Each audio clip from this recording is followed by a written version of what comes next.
பாடுவேன் பரவசமாகுவேன் பரந்தோடும் இன்னலே பாடுவேன் பரவசமாகுவேன் பரந்தோடும் இன்னலே அலையலையாய் துன்பம் சூழ்ந்து நிலை கலங்கே ஆழ்த்தையில்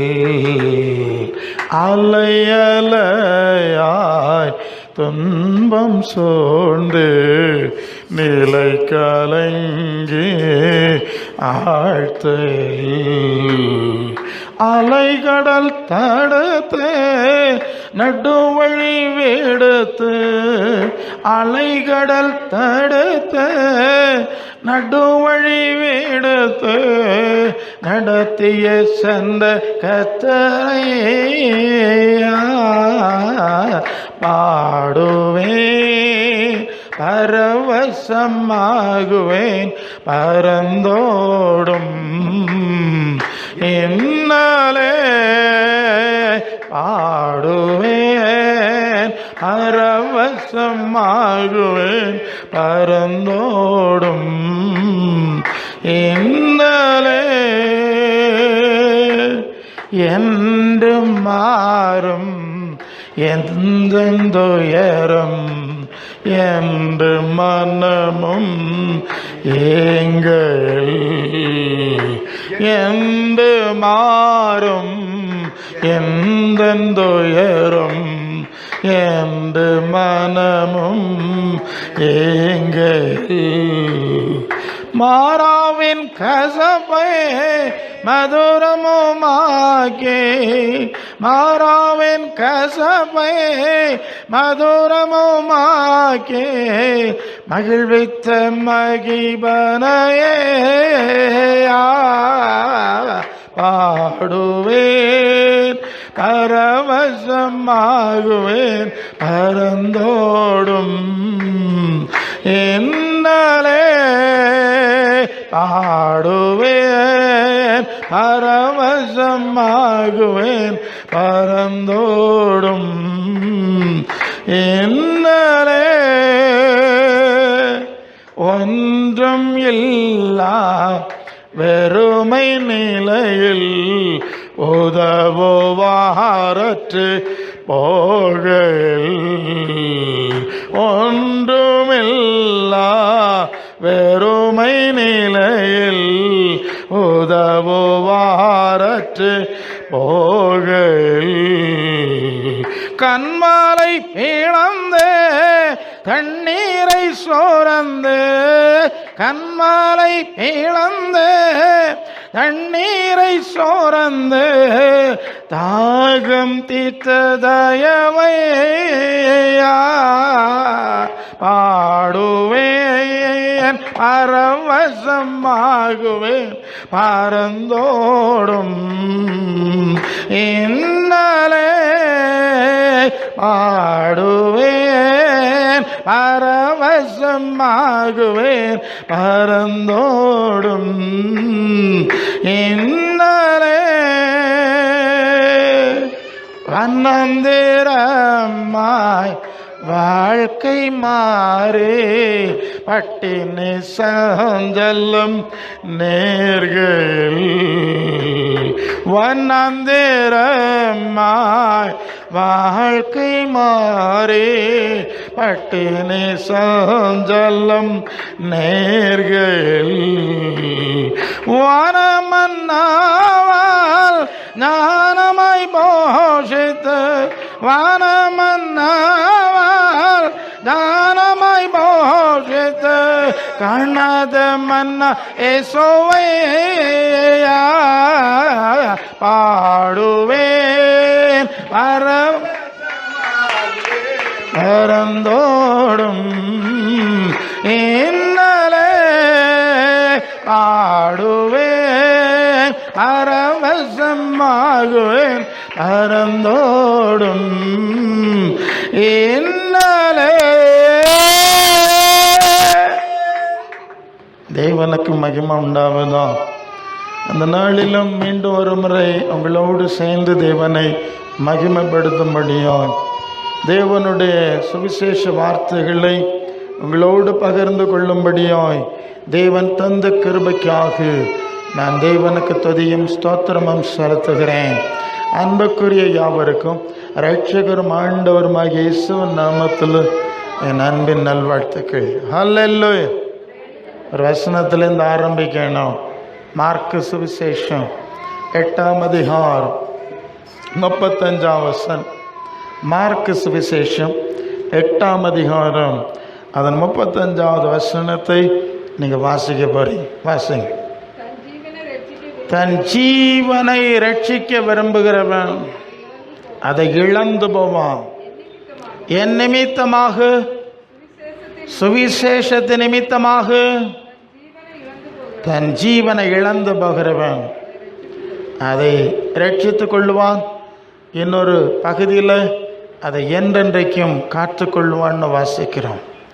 தன் ஜீவனை ரட்சிக்க விரும்புகிறவன் அதை இழந்து போவான். புதிய மொழிபெயர்ப்பில் தன் உயிரை பாதுகாக்க விரும்புகிறவன் அதை இழந்து போவான் என்று வாசிக்கிறோம். அன்புக்குரியவர்களே, இந்த உலகத்தில் வந்து வாழ்ந்து கடந்து சென்று கொண்டிருக்கிற எல்லா மனிதர்களுக்கும் ஒரு ஆசை இருந்தது. இந்த உயிரை எப்படியாவது பாதுகாக்கணும், இங்கே உயிரோடு இருக்கணும். சாவுன்னா யாரும் விரும்பாத மிக கசப்பான ஒரு அனுபவம். மனிதன் தோன்றின காலத்திலிருந்து இதுவரைக்கும் இந்த முயற்சி இன்னும் தொடர்ந்து கொண்டிருக்கிறது. ஆனால் யாருமே வெற்றி பெறவில்லை. ஆண்டவர் சொன்னா தன் உயிரை பாதுகாக்கணும்னு நினைச்சு ஓடுறவன், பிரயாசப்படுறவன் நிச்சயமாக வெற்றி பெற மாட்டான்னு அவர் சொல்லிட்டார்.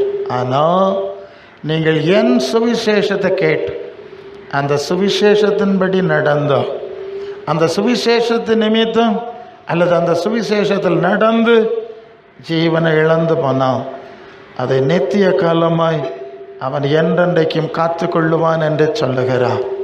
அன்பானவர்களே, ஆண்டவராக இயேசு கிறிஸ்துவின் நாமத்தில் பல சூழ்நிலை வழியாய் நான் சுற்றி வரும்போது நான் கண்டுபிடித்த ஒரு காரியம் உண்டு. எல்லா மனிதர்களுக்கும் இயேசு தங்களுக்கு சாவாமல் வாழுகிற இந்த உலகத்தில் ஒரு வாழ்க்கையை கொடுக்கணும். அதாவது இன்னும் கொஞ்சம் அதை தெளிவாய் சொன்னால், கிறிஸ்தவர்கள் தான் பல வருஷம் கிறிஸ்தவர்கள் தான் பைபிள் வச்சிருக்கிறாங்க, இயேசுநாதரை விசுவாசிக்கிறாங்க, சிலுவை பலியை விசுவாசிக்கிறாங்க, பாவ மன்னிப்பு கிடைக்குதுலாம் விசுவாசிக்கிறாங்க. எல்லாம் விசுவாசித்தாலும் நான் மற்றவங்கள சொல்லலை, நான் கிறிஸ்தவ மக்களை சொல்கிறேன். அவங்க கண்களில் ஒரு பயம் இருப்பதை நான் பார்க்கிறேன். அவர்கள் கண்களில் ஒரு பயம் இருப்பதை நான் கவனித்திருக்கிறேன். அது என்ன பயம் தெரியுமா? சாவு பயம். சாவு பயம். உயிருக்கு பயந்து, சாவுக்கு பயந்து தான் ஆண்டவருடைய நாமத்தில் வந்து நிற்கிறார். சாவு பயத்தோடு நின்று கொண்டிருக்கிறார். நான் ரொம்ப ஆச்சரியப்படுவேன். எத்தனை வருஷம் அவங்க கிறிஸ்தவத்தில் இருந்தாங்கன்னு நமக்கு தெரியும், எத்தனை வருஷம் சர்ச்சுக்கு போனாங்கன்னு நமக்கு தெரியும்.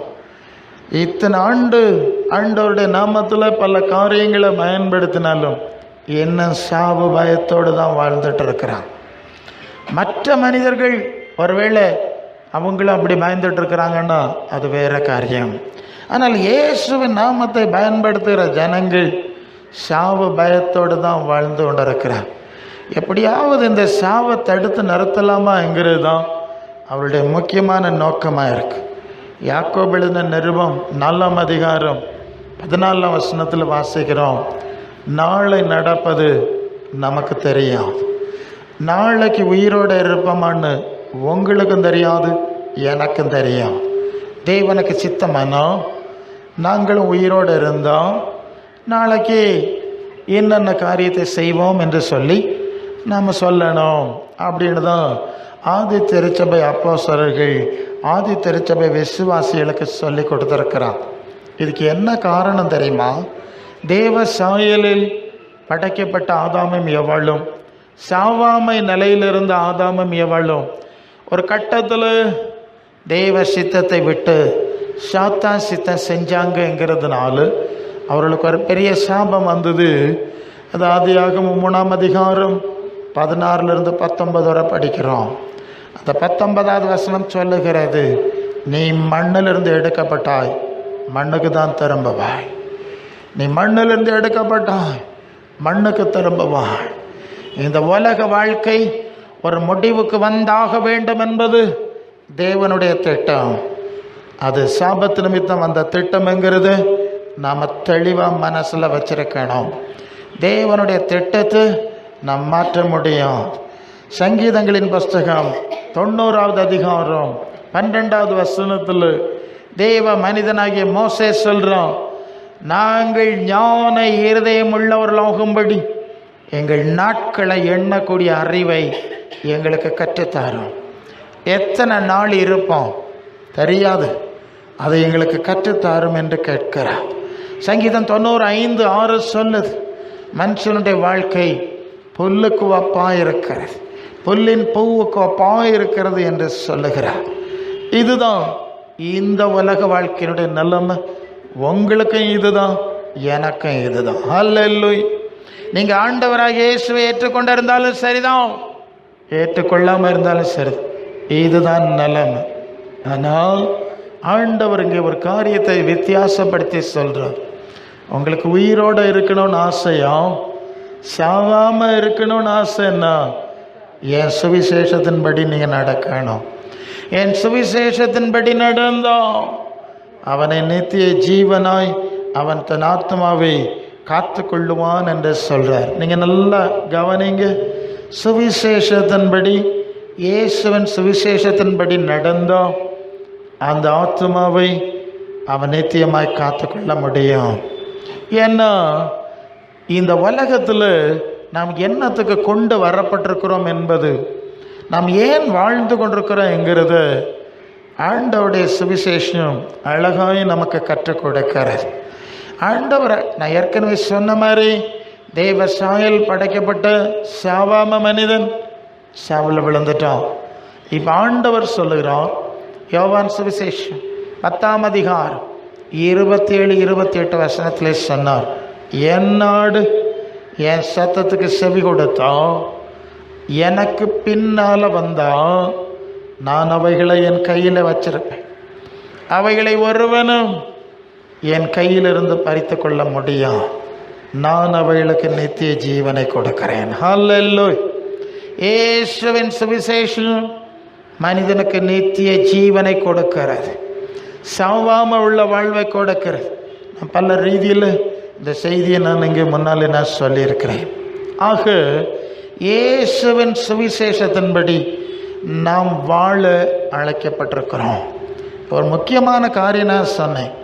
நீங்கள் வேணா கேட்க போகிறீங்க, என்ன பிரசங்கியாரு, எங்களுக்கு இயேசுவை தெரியாதா, சுவிசேஷம் தெரியாதா, சிலுவை பலி தெரியாதா, இத்தனை வருஷமாக இந்த விசுவாசத்தில் தான் இருந்துகிட்ருக்கோம் நீங்கள் கேட்க போகிறீங்க. ஆனால் நான் உங்களை பார்த்து ஒரு கேள்வி கேட்கணும். இத்தனை வருஷமாக நீங்கள் இயேசுவின் சுவிசேஷத்தில் இருக்கிறீங்கல்ல, இயேசுவை அறிஞ்ச சூழ்நிலையில் இருக்கீங்க இல்லையா? ஒரே கேள்வி, ஏன் இன்னும் சாவு பயத்தோடு நீங்கள் வாழ்கிறீர்கள் என்பதுதான். ஏன் இன்னும் சாவு பயத்தோடு நீங்கள் வாழ்ந்து கொண்டிருக்கிறீர்கள் என்ற முக்கியமான கேள்வியை நான் உங்களுக்கு முன்பாய் வைக்க விரும்புகிறேன். ஏன் தெரியுமா? எபிரேயர் எழுதின நிருபம் 2ஆம் அதிகாரம் 14-15 அந்த வசனம் படிங்க. எபிரேயர் 2:14-15 படிங்க. எபிரேயர் 2:14-15 என்ன சொல்லுகிறது? நீங்களாம் அதை படித்தா நல்லா இருக்கும் இல்லையா? பிள்ளைகள் எபிரேயர் 2:14-15 நான் ரொம்ப பிள்ளைகள் மாம்சத்தையும் இரத்தத்தையும் உடையவர்களாக இருக்க அவரும் அவர்களைப் போல மாம்சத்தையும் இரத்தத்தையும் உடையவர் ஆனார், மரணத்துக்கு அதிகாரியாகிய பிசாசானவனை தமது மரணத்தினாலே அழிக்கும்படிக்கும் ஜீவ காலமெல்லாம் மரண பயத்தினாலே அடிமைத்தனத்துக்குள்ளாயிருந்த யாவரையும் விடுதலை பண்ணும்படி அப்படியானார். மரண பயத்தில் அடிமைப்பட்டிருக்கின்ற மனிதர்களை அந்த பயத்திலிருந்து விடுதலை பண்ணுவதற்காக அவர் உலகத்தில் வந்து மாம்சத்திலும் இரத்தத்திலும் வந்து மரணத்துக்கு அதிகாரியாகிய பிசாசை ஜெயிக்கும்படி தன்னையே மரணத்தில் ஊற்றி ஒப்பு கொடுத்தார் என்று பார்க்குறோம். இந்த அனுபவத்தை விசுவாசிக்கிறவங்க, இந்த அனுபவத்தை அறிகிறவங்க எப்படி இன்னும் மரண பயத்தோடு வாழ முடியும்? இன்னும் மரண பயத்தோடு இவர்கள் வாழ வேண்டிய அவசியம் என்ன? ஏன்னா இதுனா ப்ராக்டிக்கலாக பார்க்குற ஒரு விஷயம். கோயிலுக்கு போகிறாங்க, ஜபம் பண்ணுறாங்க, பிரசங்கம் கேட்குறாங்க, சாவு பயத்தோடு வாழ்ந்துட்டுருக்குறாங்க. வெளியே ஒரு வேளை சிரிச்சுட்டு இருப்பான், கம்பீரமாக பேசுவான். சாவு பயத்தோடு வாழ்ந்து கொண்டிருக்கிற கிறிஸ்தவ விசுவாசிகளை நான் பார்க்கிறேன். என்ன காரணம்? என் உள்ளத்தில் நான் சிந்தித்தேன், இவ்வளவு பயத்தோடு வாழ்கிறதுக்கு என்ன காரணம்? இவங்க இயேசுவெல்லாம் விசுவாசித்த போதும் இந்த மரண பயம் ஏன் அவங்கள விட்டு போகலை? நல்லா கவனிங்க, முக்கியமான வார்த்தை இது, ஒவ்வொருத்தருக்கும் வேண்டிய வார்த்தை. நான் இயேசுவை விசுவாசிக்கிறேன், அறிஞ்சிருக்கிறேன்னு சொன்னால் ஏன் நான் மரண பயத்தோடு வாழணும்? சாவை நினச்சா நான் ஏன் பயப்படணும்? ஒரு முக்கியமான கேள்வி இருக்கிறது. இந்த கேள்விக்கு விடை என்ன தெரியுமா? நம்முடைய ஆத்துமா அல்லது மனசுன்னு சொல்லுவோம். உள்ளான மனுஷன், ஆத்துமா, மனம் அப்படின்னு பல வார்த்தைகள் இதுக்கு போட்டிருக்கிறான். இந்த மனசில் 2 பகுதி இருக்குது. ஒன்று மேல் மனம்னு சொல்கிறோம், அந்த அடிப்படையில் நாம் நிறைய சிந்திக்கிறோம். இன்னொன்று ஆழ் மனம் அப்படின்னு சொல்கிறோம். இதை நீங்கள் புரிந்து கொள்ள வேண்டும் என்று சொன்னால், நீங்கள் இரவு தூங்கும்போது இந்த மனசு சொப்பனத்தில் நாம் பல இடத்துக்கு போயிட்டு வர்றது மாதிரி எல்லாம் தெரியுது இல்லையா? அது ஆழ் மனத்தினுடைய செயல்பாடு. இந்த ஆழ் மனசுக்கு நான் இந்த வாழ்வு இங்கே முடிஞ்ச உடனே, இந்த சரீரத்தின் வாழ்வு இங்கே முடிஞ்ச உடனே நான் எங்கே போகிறேன் என்றது நல்லா தெரியும். அந்த ஆத்மா, அந்த ஆழ் மனசின் தன்மைக்கு ஏற்றபடி நான் எங்கே போவேன் என்கிறது அந்த ஆத்மாவுக்கு நல்லா தெரியும். அதனால தான் இந்த ஆத்மா பயத்தோடு அமைந்திருக்கிறது. வெளியே என்னதான் சிரித்து பேசினாலும் உள்ளத்தில் ஒரு பயம் இருக்கிறது. இந்த ஆத்மாவுக்கு நான் பரதீசுக்கு போவேன், நான் இயேசு இருக்கிற இடத்துக்கு போவேனுங்கிற நிச்சயம் இல்லாமல் வாழுகிறதுன்னு ஆவியானவர் எனக்கு சொன்னார். மனசு நிச்சயம் இல்லாமல் இருக்கு. அவங்க அநேக காரியங்களுக்காக ஜபிக்கிறான், மனசு பயத்தோடு இருக்கு. அது நிச்சயம் இல்லாமல் இருக்குன்னு சொன்னார். ஏன்னா அந்த சரீரத்தோட்டு வெளியே போகும்போது அது பரதீசுக்கு போவாது, ஒரு இருளான ஒரு அந்தகாரமான நிலைமைக்கு செல்லும் என்பதை அந்த மனசு, ஆழ் மனசு அறிஞ்சிருக்கிறபடினால தான் அந்த பயம் அவர்களுக்கு உண்டாகிறது என்று ஆண்டவர் சொன்னார். பிலிப்பியருக்கு எழுதின நிருபம் 1ஆம் அதிகாரம் 23-24 வசனம் வாசிக்கலாமா? பிலிப்பியர் 1:23-24 வாசிக்க. பிலிப்பியர் 1ஆம் அதிகாரம் 23-24. எல்லாரும் இதை கவனிக்கணும், நல்லா கவனிக்கணும். எல்லாரும் எல்லா சந்தர்ப்பத்திலும் பெரும்பாலும் இதை பேச மாட்டாங்க. சொல்லுங்க. ஏனெனில் இவ்விரண்டினாலும் நான் நெருக்கப்படுகிறேன். நல்லா கவனிங்க. இந்த தேகத்தை விட்டு நான் பிரிந்து கிறிஸ்துவுடனே கூட இருக்க எனக்கு அதிக ஆசை உண்டு. அது அதிக நன்மையா இருக்கும். போதும், நிறுத்தியிருக்கு. நல்லா கவனிச்சிங்களா? இங்க ஒரு மனுஷன், தேவ மனுஷன் பவுல் சொல்றார், நான் சாக விரும்புகிறேன். அதுதானங்க அர்த்தம். இந்த சரீரத்தை விட்டு நான் போக விரும்புகிறேன். எங்கே போவேன்? கிறிஸ்துவோடு கூட. அல்ல, அவருக்கு அந்த நிச்சயம் இருக்கனால சொல்கிறார், நான் சாவறதுக்கு ஆசையாக இருக்கிறேன், நான் கிறிஸ்துவோடு கூட இருக்க விரும்புகிறேன். அது ரொம்ப நல்லா இருக்கும். இந்த வியாதி கிடையாது, இங்கே உள்ள பிரச்சனை ஒன்றும் கிடையாது, ரொம்ப சந்தோஷமாக இருக்கணும்னு விரும்புகிறார். நல்ல கவனிக்கிறீங்களா? நாம் சாவுன்னு பயந்து வாழ்ந்துட்டு இருக்கிறோம், இயேசுன்னு ஒரு பக்கம் சொல்லிட்டு வாழ்ந்துட்டு இருக்கோம். இந்த மனுஷனை இயேசுவின் சுவிசேஷத்துக்கு வேலை செய்கிறார். இவர் சொல்கிறார், நான் சாவ ஆசையாக இருக்கு. உங்களுக்கு புரியும் நினைக்கிறேன். இந்த ரெண்டு நிலையும் உங்களுக்கு புரியணும். 2 கொரிந்தியர் 5ஆம் அதிகாரம் 2ஆம் வசனம். 2 கொரிந்தியர் 5ஆம் அதிகாரம் 2ஆம் வசனம் படிங்க. 5:2 நீங்கள் வாசிக்கணும். 2 கொரிந்தியர் 5:2 படிங்க. ஏனெனில் இந்த கூடாரத்தில் நாம் தவிக்கிறோம், பரம வாசஸ்தலத்தை தரித்து கொள்ள மிகவும் வாஞ்சை உள்ளவர்களாக இருக்கிறோம். கவனிக்கிறீங்களா? இந்த சரீரத்தில் இருக்கிற வேளை நாங்கள் பல விதங்களில் தவித்து பாடுபடுகிறோம். இந்த சரீரத்தை விட்டு இயேசு விட்ட போக பரலோகத்துக்கு போக விரும்புகிறோம். 7ஆம் வசனம் 7. இந்த தேகத்தில் குடியிருக்கையில் கர்த்தரிடத்தில் குடியிராதவர்களாய் இருக்கிறோம் என்று அறிந்தும் எப்பொழுதும் தைரியமாயிருக்கிறோம். அப்புறம் 8ஆம் வசனம், தைரியமாகவே இருந்து இந்த தேகத்தை விட்டு குடி விலகி போகவும் கர்த்தரிடத்தில் குடியிருக்கவும் அதிகமாய் விரும்புகிறோம். நல்ல கவனிங்க. இது முதலாவது பவுல் தன்னுடைய தனிப்பட்ட ஒரு அனுபவத்தை அந்த பிலிப்பியருக்கு எழுதின நிருபத்திலே சொன்னார். நான் இயேசுவோடு கூட இருக்க ஆசைப்படுறேன். 2வது நாம் படித்தது கொரிந்து சபை விசுவாசிகளோடு சேர்ந்து சொல்கிறார். கவனிக்கிறீங்களா? நாம் எல்லாரும் இந்த தேகத்தை விட்டு குடி விலகி போகவும் கர்த்தரிடத்தில் குடியிருக்கவும் அதிகமாய் விரும்புகிறோம். சரிதானே? ஒரு தனிப்பட்ட அனுபவம், ஒரு சபையினுடைய அனுபவம்னு 2 விஷயம் பார்க்குறோம். நாமளும் இயேசுநாதரை தான் பயன்படுத்துகிறோம்ல. எத்தனை வருஷமாக இயேசுநாதரை நீங்கள் பயன்படுத்துகிறீர்கள் என்றது உங்களுக்கு தெரியும். உங்களில் எத்தனை பேருக்கு இப்படி சொல்ல முடியும்? சொல்லுங்கள். உங்களுக்குள்ளே நீங்கள் கேட்கணும்.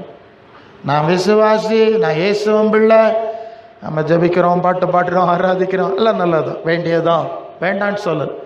எத்தனை பேருக்கு இந்த பவுலை போல, இந்த கொரிந்து சபையாரை போல இந்த தேகத்தை விட்டு பிரிந்து கிறிஸ்துவோடு கூட இருக்க எனக்கு ஆசையாக இருக்குது, நான் போக விரும்புகிறேன்னு எத்தனை பேருக்கு சொல்ல முடியும்? எத்தனை பேருக்கு சொல்ல முடியும்? சொல்லலைன்னா நீங்கள் வீணான ஒரு கிறிஸ்தவ வாழ்க்கை வாழ்ந்துட்டுருக்கிறீங்க, ஒரு மோசடியான கிறிஸ்தவ வாழ்க்கை வாழ்ந்துட்டுருக்கீங்க, ஒரு பொய்யான கிறிஸ்தவ வாழ்க்கை வாழ்ந்துட்டுருக்கிறீங்க, அவிசுவாசிகளை விட கெட்ட ஒரு வாழ்க்கை வாழ்ந்து கொண்டு இருக்கிறீர்கள். ஹல்லேலூயா! உலகத்தில் நீங்கள் என்ன நிலையில இருக்கலாம்? ஐஸ்வர்யவான்களாக இருக்கலாம், அல்லனா வரமேல இருக்கலாம், பெயரோடும் புகழர் இருக்கலாம், அல்லனா வேறு விதமாக. அதெல்லாம் இங்கே கேட்கல. இது மலர் விளையும், மண்ணோடு முடியும், ஆண்டவரோடு இதெல்லாம் வர முடியும். உங்களால் ஆண்டவரோடு இருக்க எனக்கு ஆசை உண்டுன்னு சொல்ல முடியலைன்னா நீங்கள் என்ன ரட்சிக்கப்படலை. என்ன அர்த்தம்? என்ன ரட்சிக்கப்படலை, பாதாளத்துக்கு தான் போயிட்டு இருக்கீங்கிறதான உண்மை. ஆண்டவர்கிட்ட போகிற நிச்சயம் இல்லைன்னா என்னங்க கிறிஸ்தவ வாழ்க்கை இது? ஓகே, நாம் சிந்திக்க வேண்டும். இப்படி நாம் வாழ்ந்து கொண்டு இருக்க முடியும். இப்போ அடுத்த இஷ்யூவுக்கு வர்றோம். என்ன பிரசங்கியாரு? கூட்டத்துக்கு போகணும், பாட்டை பாடணும், ஞானஸ்நானம் எடுத்தோம், அந்நிய பாஷை பேசணும், எல்லாம் செஞ்சோம். ஆமாம், நீங்கள் சொல்கிற சரிதான். சாவு பயம் போக மாட்டேங்குது.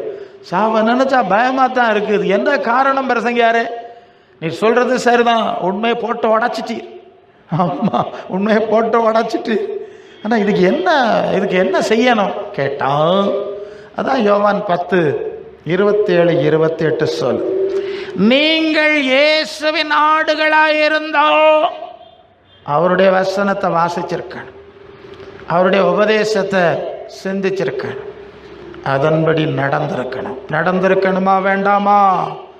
இயேசுவின் போதனையின்படி நடந்திருக்கணுமா வேண்டாமா? 2வது, என் ஆடு எனக்கு பின் செல்லுகிறது அப்படின்னா என்ன அர்த்தம்? யோவான் 13:15 என்ன சொல்லுது? அவர் இயேசு சொல்றார், நான் செய்தது போல நீங்களும் செய்யும்படி நான் உங்களுக்கு மாதிரியை. அப்போ இயேசு ஒரு மாதிரி வச்சார்ல, அந்த மாதிரியில் நம்ம வாழுகிறோமா? ஒன்றியவான் 2:6 சொல்லுகிறது, அவருக்குள் நிலைத்திருக்கிறேன் என்று சொல்றவன் அவர் நடந்தபடியே தானும் நடக்க வேண்டும். சரிதானா? கவனிக்கிறீங்களா? இயேசுவின் வார்த்தையின்படி வாழல, அவருடைய வாழ்க்கை மாதிரி நமக்குள்ள இல்லை. இன்னொரு காரியம் நான் சொல்லுவேன் இல்லை, இயேசு ஞானஸ்நானம் பெற்ற கரையேறின போது பரிசுத்த ஆவியானவர் வந்து இவர் என்னுடைய நேசகுமாரன் என்று சொல்லி சாட்சி கொடுத்தாருன்னு வாசிக்கிறோம். சரிதானுங்களா? சாட்சி கொடுத்தாரா? எபேசியர் 1:13, நீங்கள் விசுவாசிகள் ஆனபோது வாக்குத்தத்தம் பண்ணப்பட்ட பரிசுத்த ஆவியினாலே முத்திரை போடப்பட்டீர்கள். ஹல்லேலூயா. இப்போ பரிசுத்த ஆவியாகிய தேவன் உங்களுக்குள்ள இருந்து உங்களை குறித்து சாட்சி கொடுக்கிறாரா? அடுத்த விஷயம், இயேசுவின் வார்த்தையில் நடக்கிறீங்களா?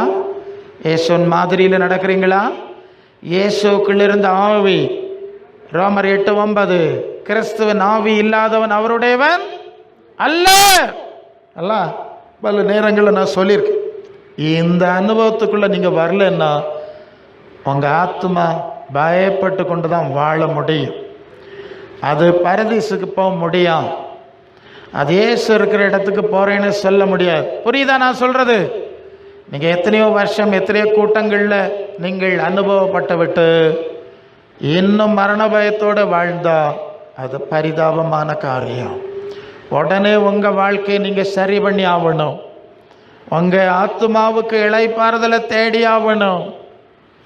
இந்த சமாதானம் ஆண்டவர்கிட்ட ஒரு பாவியான ஸ்திரீ வந்தாலும் அவர் ரொம்ப நேரம் எழுகிறார். ஆண்டவர் சொல்றார், சமாதானத்துடனே போ, உன் விசுவாசம் உன்னை ரட்சித்தது. ஒரு சமாதானம் கொடுத்தார்ல, நமக்கு சமாதானம் இல்லை. இயேசுநாதர் அறிஞ்ச நமக்கு சமாதானம் இல்லை. பைபிளில் வருஷக்கணக்காக வச்சிருக்கிற நமக்கு சமாதானம் இல்லைங்க. சர்ச்சுக்கு போய் வர்ஷிப் பண்ணிட்டு வர்ற நமக்கு சமாதானம் இல்லை. பாயம். சரிதானுங்களா? இதை நீங்க சிந்திச்சு சரி பண்ணி ஆகணும். 1 யோவான் 1:2 எங்களுடைய ஐக்கியம் பிதாவோடும் அவருடைய குமாரனாக இயேசு கிறிஸ்துவோடும் இருக்கிற. நீங்கள் இந்த ஐக்கியத்தில் இருக்கிறீங்களா? ஏதோ ஒரு சபையில் இருக்கிறேன், ஒரு சங்கத்தில் இருக்கிறேன் கேட்கல. பரலோக ராஜ்யத்தில் ஒவ்வொரு சபைக்கு சிஎஸ்ஐ, பெந்தைக்கோஸ்து, கத்தோலிக்கம் அப்படி அவங்க அங்கே ஒன்றும் பிரிவே கிடையாது. அந்த மாதிரிலாம் பிரித்து வைக்கல. எந்த சபைக்கு ஒன்றும் தனி ஒரு ஏரியா வைக்கல. நீங்கள் இயேசுவோடு ஐக்கியத்தில் இருக்கிறீர்களா? அவருக்குள்ள இருந்த ஆவியின் உறவு உங்களுக்குள்ள இருக்கிறதா? இல்லைன்னா நீங்கள் பயத்தோட வாழ்வதை தவிர வேற வழி கிடையாது. முதலாவது நீங்கள் இந்த மரண பயத்திலிருந்து வெளியே வரணும். இந்த மரண பயத்திலிருந்து வெளியே வர வேண்டும். ஏன்னா இன்னொரு விஷயத்தை நீங்கள் கவனிக்கணும். இந்த உலகத்துக்கு நாம் ஏன் வந்தோன்னு தெரியுமா? நீங்கள் உங்களே கேட்டு பாருங்க. ஆமாம், நான் இந்த உலகத்துக்கு என்னத்துக்கு வந்தேன்? ஏன் இங்கே இருக்கேன்? வருஷக்கணக்காக நிறைய சாப்பிட்டாச்சு, நிறைய ஆஸ்பத்திரி ஏறி இறங்கியாச்சு, அதை பார்த்தோம் இதை பார்த்தோம், எல்லாமே போய்கிட்டு இருக்கு, கனவு போல் மறைஞ்சிட்ருக்கு. இனி சாவணும். பயவளுக்கு பிள்ளைகளுக்கு நல்ல வசதி இருந்தால் ஒரு பெரிய கல்லறை வச்சணும், அதுக்கு மேலே மாலை போடணும். எதுக்கு இங்கே வந்தீங்க? இங்கே ஏன் இங்கே இருக்கிறீங்க? உங்களுக்கு ஏதாவது ஐடியா இருக்காவும்? ஏன்? சரி, எப்படியோ இயேசுநாதர் சிலுவை ரத்தம்லாம் சொல்லிட்டு வந்தால் இன்னும் பயத்தோடதே வாழ்ந்துட்டுருக்கோம். சாவுன்னா பயந்தான், சாவு விட கண்டாலும் பயந்தான். ஆத்மா பயப்படுதுன்னா என்ன அர்த்தம்? ரோமருக்கு எழுதின நிருபம் 12 அதன் 2 சொல்லுகிறார். ரோமர் 12:2, நீங்கள் இந்த பிரபஞ்சத்துக்கு ஏற்ற வேஷம் தெரியாமல் பரலோக தேவனுக்கு நன்மையும் பிரியமும் பரிபூர்ணமான சித்தம் என்னதென்று பகுத்து அறியத்தக்கதாக உங்கள் மனம் உங்கள் ஆத்மா புதிதாகி மறுரூபமாகணும். அடுத்த இஷ்யூ கவனிங்க. நமக்கு பேய் வந்தா, நோய் வந்தா தீர்றதுக்கு இயேசுநாதர் வேணும். வறுமை கஷ்டம், ஆண்டவர்கிட்ட போனால் ஆசீர்வாதம் தருவார். அதுக்கு ஆசீர்வாதத்துக்கு ஆண்டவர் வேணும். ஆனால் ஆத்மான்னு ஒன்று இருக்கு, அது சாவை கண்டு பயந்தே இத்தனை வருஷம் வாழ்ந்திருக்கு. இன்னும் எத்தனை வருஷம் பயந்து வாழோன்னு தெரியாது. பயந்தாலும் சரி பயப்படாட்டாலும் சரி ஒரு நாள் அது பயந்த காரியம் அதுக்கு வரும். யோபு சொல்லுவான், நான் பயந்த காரியம் எனக்கு வந்தது. எந்த சாவை கண்டு பயந்தமோ அந்த சாவு ஒவ்வொருவருக்கும், உங்களுக்கும் வரும், எனக்கும் வரும். இந்த அறிவு கண்டிப்பாக இருக்கு. நீங்கள் எந்த ஜப கூட்டத்துக்கு போனாலும் தடுத்து நிறுத்த முடியாது. ஆனால் இயேசுவின் சுவிசேஷத்தை நீங்கள் உண்மையோ ஏற்றுக்கொண்டு பின்பற்றினால், இப்போ ஒரு வசனம் வாஸ்தம் இல்லை, அந்த வசனம் சொல்லுது, பரலோக தேவனுக்கு எது பிரியம், எது நன்மை, எது சித்தம் என்று பகுத்து பார்க்கக்கூடிய ஒரு தன்மை நமக்குள்ளே வரணும். அல்ல, உங்கள் ஆத்மாவில் இருக்க பயம் போனோன்னா, சாவு பயம் போனோன்னா, முதலாவது நம்ம இந்த சாவை கடந்து போவோம் பாருங்க, கடவுள்கிட்ட போனோம் இல்லையா? அப்போ இங்கே இருக்க வேளை அந்த தேவனுடைய சித்தம் என்ன, அவருடைய வழி என்ன என்று பகுத்து சிந்திக்கக்கூடிய ஒரு பக்குவம் மனசில் வரணும். எனக்கு அது வந்ததுங்க. அதனால தான் நான் நிறைய இந்த சுவிசேஷத்தை ஆராய வேண்டி வந்தது. அதில் படித்தது தான் உங்களை மாதிரி தமிழ்நாட்டில் கேரளத்தில் நான் பேசிக்கிட்டு இருக்கிறேன். ஹல்லேலூயா.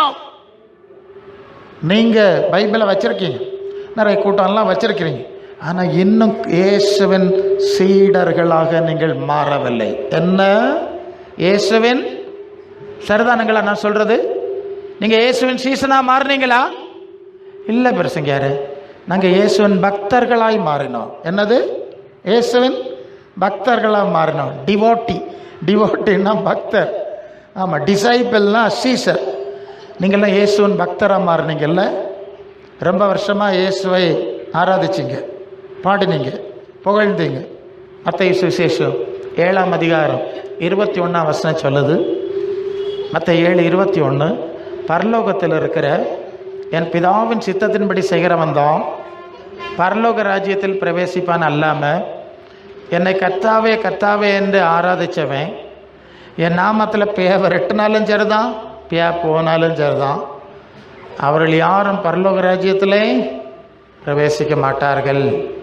அநேகர் கடைசி நாளில், நியாய தீர்ப்பு நாளில், உம்முடைய நாமத்திலே நாங்கள் பிசாசுகளை துரத்தினோம், உம்முடைய நாமத்தில் எங்களுக்கு பேய் போச்சுது, உம்முடைய நாமத்தில் ஜெபம் பண்ணி எங்களுக்கு கடன் தீர்ந்தது, உம்முடைய நாமத்தில் ஜெபம் பண்ணி வீடு கட்டணும், உம்முடைய நாமத்தில் ஜெபம் பண்ணி வியாதி சுகமாச்சு, எல்லாம் நல்லதுதான், எல்லாம் கிடச்சிது. அதெல்லாம் போட்டுட்டு தானே இங்கே வந்தீங்க. எங்கே வந்தீங்க?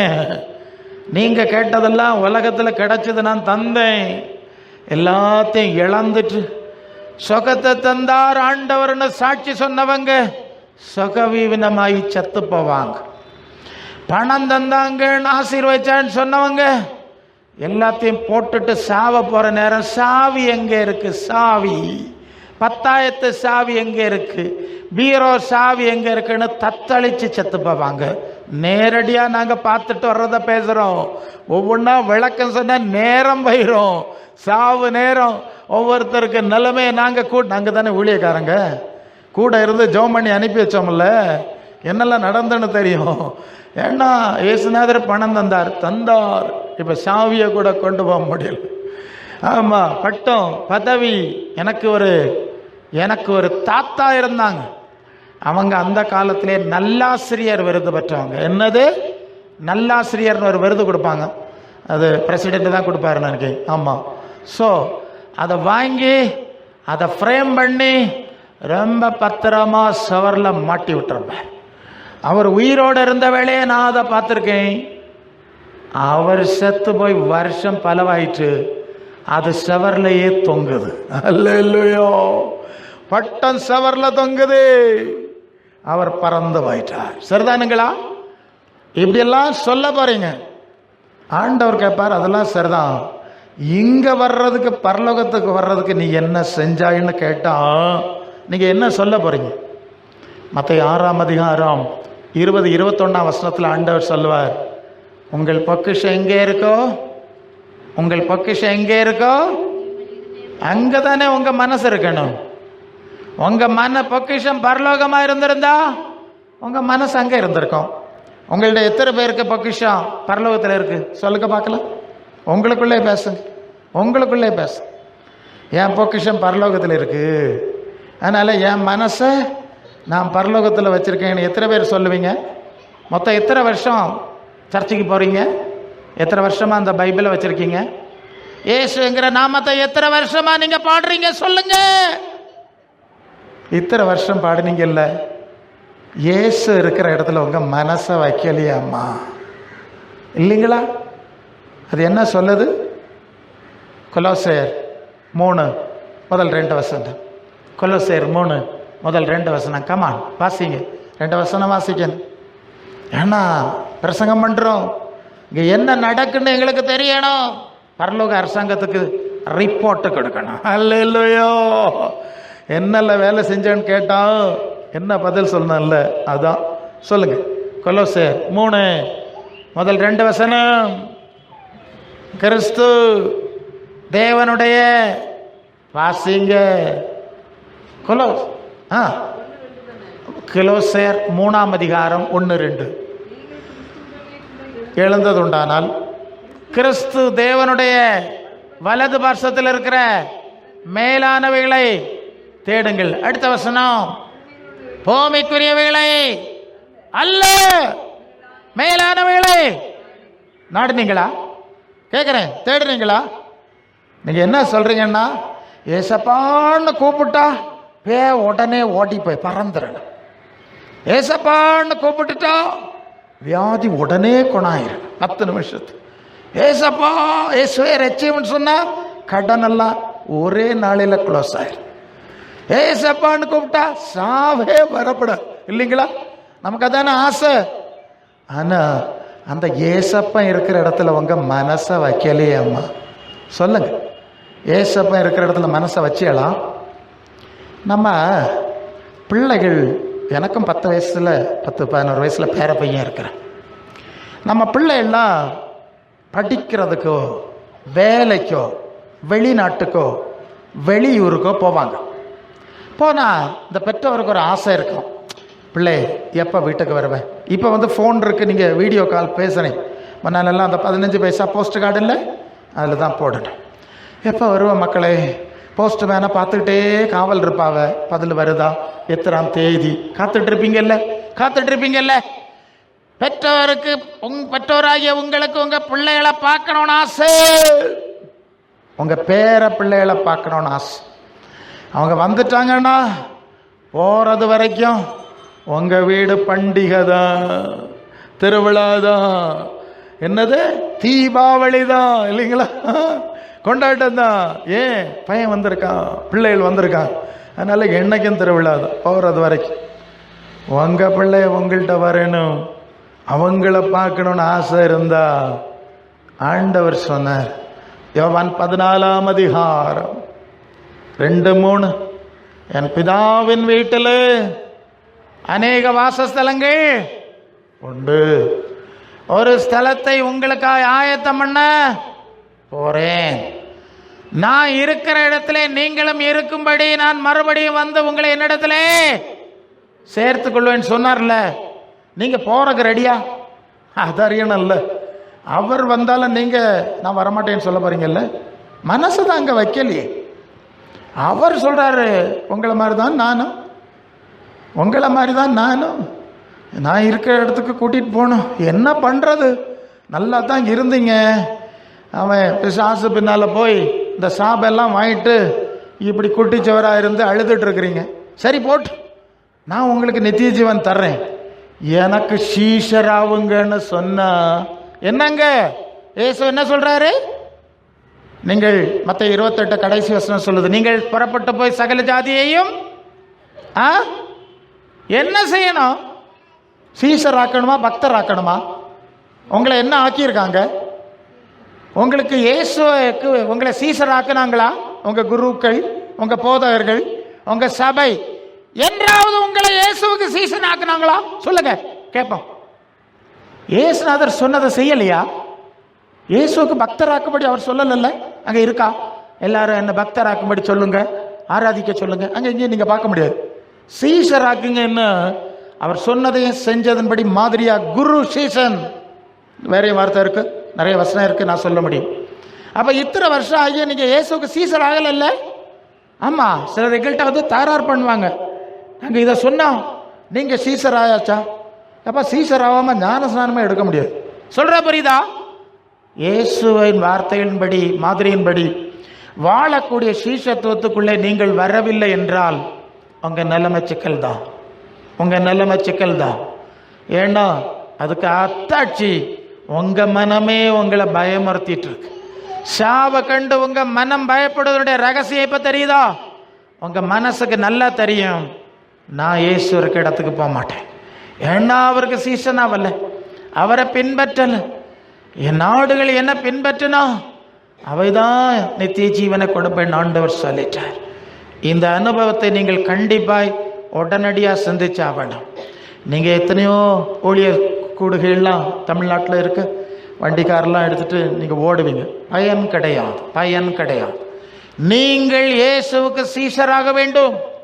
அவர் உங்களுக்கு எஜமான், தலைவர், ஆண்டவர், குருவாய், மேய்ப்பராய் ஆக வேண்டும். அல்ல தாவீது என்ன சொல்றான் தெரியுமா? கர்த்தரேன் மேய்ப்பராய் இருக்கிறார், நான் தாட்சியடை. அவர் என்னை புல்லுள்ள இடங்களில் மேய்த்து. யாருக்கு யார் மேய்ப்பரு? கர்த்தர் மேய்ப்பர். தாவீதுக்கு கர்த்தர் மேய்ப்பர். உங்களுக்கு கர்த்தர் மேய்ப்பர் ஆனாரா? இயேசு உங்களுக்கு மேய்ப்பர் தானா? நீங்க அவருக்கு மாடல் தானே நடக்கிறீங்க. உங்க வாழ்க்கையை சீர்தூக்கி பார்த்து சரிப்படுத்துங்க, இல்லைன்னா அதுக்கு நான் பொறுப்பாளி கிடையாது. அல்லேலூயா. இயேசுக்கு சீசன் ஆகணும். இன்னும் உங்களுக்கு புரியுற மாதிரி சொல்றேன். இப்போ நம்ம பிள்ளைகள் வந்து ஒரு சின்ன வயசுல கீழ்ப்படிவாங்க, வளர்ந்த பிறகு கீழ்ப்படிய மாட்டான், இங்கே வாடானா அங்கே போவாங்க. ஸோ நமக்கு ரொம்ப சிக்கல், சங்கடம். ஏன்னா எங்கள்கிட்ட தானே வர்றாங்க, பாஸ்டர் என் பிள்ளை சொல்ல வழி இல்லை பாஸ்டர், எங்கள் ஊர் பாஸ்டரில் சொல்ல வழி இல்லை, எங்கள் பிள்ளைகள் கீழ்ப்படியலை, அனுசரணை இல்லை. நான் தெருப்பிரசங்கம் பண்ண போவேன், அங்கே சில இடங்களில் எங்கள் வீட்டில் கூப்பிட்டு ஜோம் பண்ண சொல்லுவாங்க. அப்போது அவங்க சொல்கிற ஒரு முக்கியமான காரியம், எங்கள் பிள்ளைகள் கீழ்ப்படிதல் இல்லை. எல்லா இடத்திலும் இந்த வார்த்தையை நாங்கள் அதிகமாக கேட்குறோம். நம்ம பிள்ளைகளை பற்றி, உங்கள் பிள்ளைகளை பற்றி உங்களுக்கு தெரியும். சரி, கீழ்ப்படிய மாட்டான். ஆனால் என்ன செய்வாங்க தெரியுமா? கிறிஸ்மஸ் அன்னைக்கு அம்மா அம்மா அப்பா அப்பா பாருங்க, இதில் நெல்லுங்க, ஒரு இடத்துல நிறுத்தணும், ஆளுக்கு ஒரு மாலை போடணும், மாலையை வாங்கிட்டு வந்து போடணும், கொஞ்சம் சாம்பிராணியை கொளுத்தி இப்படியே உங்களை சுற்றணும் இல்லையா? தீபாராதனை இது இல்லாமல் சொல்லுவாங்கல்ல, ஆரத்தியா என்னெல்லாமோ, இது மாதிரி போச்சிட்டே இருந்தா நீங்கள் சந்தோஷப்படுவீங்களா? அல்லது உங்கள் சுற்றி செல்லம்மா, பொன்னம்மா, தங்கம்மா பாடி உங்களை புகழ்ந்து ஆடிக்கிட்டு இருந்தால் நீங்கள் சந்தோஷப்படுவீங்களா? இல்லை. உங்கள் பிள்ளைகள் உங்களுக்கு கீழ்ப்படியணும். இது போல தான் ஆண்டவர் என்னுடைய பிள்ளைகளை எனக்கு கீழ்ப்படிய வேண்டாம், நான் நடந்த பாதையில் என்னோட நடக்கணும், என் வார்த்தையில் கவனித்து நடக்கணும்னு அவர் ஆசைப்படுறேன். அந்த ஆசையை நீங்கள் நிறைவேற்றுவீங்களா? அப்படி நிறைவேற்றாமல் அவர் ஆண்டவர் ஆண்டவர்னு கூப்பிட்றது அர்த்தமற்றது. வெளிப்படுத்தின விசேஷம் 21ஆம் அதிகாரம் 3ஆம் வசனம். வெளிப்படுத்த 21:3 சொல்லுகிறது, மேலும் பரலோகத்திலிருந்து என்ன சத்தம்? ஓ, பெரும் சத்தம் கேட்டது. இதோ மனுஷரிடத்திலே தேவனுடைய வாசஸ்தலம் இருக்கிறது, அவரிடத்திலே அவரே அவரே அவரே வாசமா இருப்பார், அவர்களும் ஜனங்களா இருப்பார். நான் தான் சொன்னேன்ல, வெளியூரில் இருக்கிற பிள்ளைகள் ஊருக்கு வந்தா போகிறது வரைக்கும் தீபாவளி கிறிஸ்மஸ் மாதிரி பண்டிகை கொண்டாடுவீங்கன்னு. இதுதான் இங்கே சொல்லியிருக்குங்க. தேவனும் தேவ பிள்ளைகளும் இணைந்திருக்கக்கூடிய ஒரு சூழ்நிலை இருக்கு. அந்த சூழ்நிலைக்கு நீங்களும் நானும் போனோன்னா இங்கே இருக்கும்போதே நம்முடைய மனசை அங்கே வைக்கணும். அங்கே வைக்கணும்னா பரலோகத்திலிருந்து வந்த இயேசு சொன்ன வார்த்தை மாதிரியில் இயேசுவின் அடிச்சுவட்டில் சீஷர்களாக நடக்கணும். கடைசியாக நான் பேசுகிற குறித்து நீங்கள் ரொம்ப எச்சரிக்கையாக இருக்கணும். இது சாதாரண விஷயம் கிடையாது. பல சந்தர்ப்பங்களில் ஆவியானவர் என்னோட பேசின வார்த்தை அப்படியே நியாய தீர்ப்புக்கு வந்துடுறேன். இதுவரை நீங்கள் எப்படி வாழ்ந்தீங்கிறத என்னோட முடிச்சு வைக்கணும். இயேசுக்கு பக்தராக வாழ்ந்தேன், பாட்டு பாடி வாழ்ந்தேன், காணிக்கை கொடுத்து வாழ்ந்தேன். இதெல்லாம் கொஞ்சம் தள்ளி வச்சுட்டு மீண்டும் அந்த வசனம் ரோமர் 12:1 முடிக்கணும். 12:1 கமான் 12:1 நீங்கள் உங்கள் சரீரங்களை பரிசுத்தமும் தேவனுக்கு பிரியமான ஜீவ பலியாக ஒப்பு கொடுக்க வேண்டுமென்று தேவனுடைய இரக்கங்களை முன்னிட்டு உங்களை வேண்டிக் கொள்கிறேன். இதுவே நீங்கள் செய்யத்தக்க புத்தியுள்ள ஆராதனை. அப்போ இவ்வளவு காலம் நீங்கள் செய்த ஆராதனை புத்தியற்ற ஆராதனை. என்னைக்கு இந்த சரீரத்தில் நீங்கள் வாழுகிற இந்த வாழ்க்கையை முழுமையாய் ஆண்டவருடைய வார்த்தையின்படி மாதிரியின்படி வாழ நீங்க ஒப்பு கொடுக்குறீங்களோ அன்னைக்கு தான் முதலா நீங்க ஒரு புத்தியுள்ள ஆராதனை செய்றீங்க. உங்களை ஒப்பு கொடுக்காம வாயினால் ஓகே மத்தேயு 15 19 28 ஓகே இந்த ஜனங்கள் தங்கள் வாயினால் என்னிடத்தில் சேர்ந்து உதடுகளால் 15ஆம் அதிகாரத்தில் கனம் பண்ணுகிறார்கள், இருதயமோ என்னை விட்டு விலகி இருக்கு. மனுஷருடைய கற்பனைகளை சரிதான வசனம் 15ஆம் அதிகாரம் சொல்லிருங்க முடிச்சிரு. 15ஆம் அதிகாரம் மத்தேயு 15 வசனம் கிளவா 21 சொல்லுங்க. எடுத்த வாசி பார்க்கட்டு. இல்லம்மா மத்தேயு 15ஆம் அதிகாரம் முடிச்சிடணும். முன்னால வருது இந்த ஜனங்கள். ஐயோ 8ஆம் வசனம் சாரி 18 8 இந்த ஜனங்கள் எப்படி தங்கள் வாயினால் என்னிடத்தில் சேர்ந்து உதடுகளால் கனம் பண்றாங்க. அவங்க மனசு உலகத்துல கிடக்குது, நான் இருக்க இடத்துல இல்லை. அப்புறம் மனுஷருடைய கற்பனைகளை உபதேசங்களாய் போதித்து வீணாய் வீணாய் வீணாய் எனக்கு எத்தனை வருஷம் செஞ்சீங்க? எப்படி எத்தனை வருஷம் செஞ்சீங்க சொல்லுங்க. இயேசுவோடு எனக்கு ஐக்கியம் இருக்கு. பரலோகத்தில் என் மனசை வச்சிருக்கேன். நான் இயேசுவன் மந்தை நாடா, அவருக்கு பின்னால அவர் வார்த்தையின்படி அவர் மாதிரியின்படி அவருக்குள்ள இருந்த ஆவியின் நடத்தலின்படி போறேன்னு எத்தனை பேருக்கு சொல்ல முடியலையோ இன்னைக்கு செத்தா பாதாளத்துக்கு தான் போவீங்க. ஷார்ட்டா தான் சொல்லணும். பரதீசு கிடையாது, இயேசுநாதருக்கு இடம் கிடையாது, வேற ஒரு வழியும் இல்லை. இன்னைக்கே தீர்மானிச்சு ஒப்பு கொடுத்துருங்க. ஆண்டவரே கடந்ததெல்லாம் போட்டு நான் முடிக்கணும். என் முன்னால் ஒரு காட்சி நிற்கி. ஒரு முறை ஒரு சபையில் இது மாதிரி நான் செய்தி சொல்லிட்டு இருந்தேன். சொல்லிட்டு முடிச்சிட்டேன். ஆமேன் போட்டாச்சு. ஒரு வயசான தாத்தா முன்னால் வந்தார். என் கையை கொலுக்கி, ரொம்ப வருஷத்துக்கு முன்ன எனக்கு நான் சின்னவன், கொள்ளாம்பிள்ளை நீங்க எல்லாம் சின்ன வயசுலே வந்துட்டு பிரசங்கம் கொள்ளாம்பிள்ளை, நேரத்தை தெரியாம போச்சு. நாங்கெல்லாம் உலகெல்லாம் சுத்திட்டு எல்லாத்தையும் இழந்து கடைசி காலத்தில் தான் வந்தோம். சங்கடத்தோடு சொன்னேன். நான் சொன்னேன், கடைசி காலத்திலேயாவது வந்தீங்களே ஐயா. இல்லையா, கடைசி காலத்திலாவது வந்தீங்களே ஐயா. நீங்க கடைசி காலத்திலாவது வருவீங்களா? ஆண்டவர் கேட்கிறார், பதில் சொல்லுங்க. கர்த்தர் உங்களை ஆசீர்வதிப்பார். ஆமென். அடையாளங்கள் எல்லாம்